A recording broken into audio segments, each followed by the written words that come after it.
what specific reason is it that Ramadan is called the month of forgiveness, or is known as the month of forgiveness? Yes, as I rightly mentioned earlier, that our beloved Prophet Muhammad said, it's in a hadith of Sahih Bukhari, volume number 3, book of fasting, hadith number 1901. Our beloved Prophet Muhammad said that if anyone fasts in the month of Ramadan with the proper intention, with faith, and asking for reward of Allah subhanahu wa ta'ala, He will forgive all your past sins.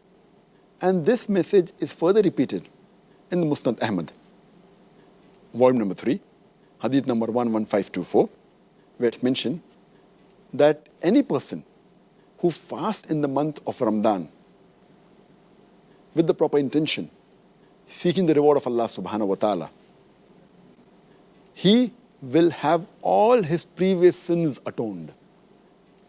And further it's mentioned in Sahih Muslim, volume number 1, hadith number 450, our beloved Prophet Muhammad said that the time between the 5 prayers and the 2 Jummas, and from one Ramadan to the other, is the time for expiation of your sins. This is the time where you can have all your sins forgiven. And our beloved Prophet Muhammad also said, it's mentioned in Sahih Muslim, volume number 4, in the book of Tawbah, hadith number 6644, our beloved Prophet Muhammad said that Allah subhanahu wa ta'ala, at night time, a person who asks for forgiveness, he forgives the sin for the sin he has committed in the day. And Allah subhanahu wa ta'ala, in the daytime, He forgives the sin for a person who asks for forgiveness for the sin he has committed at night.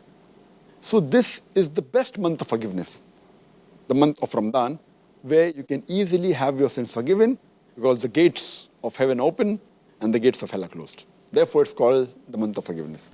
Allahu Akbar.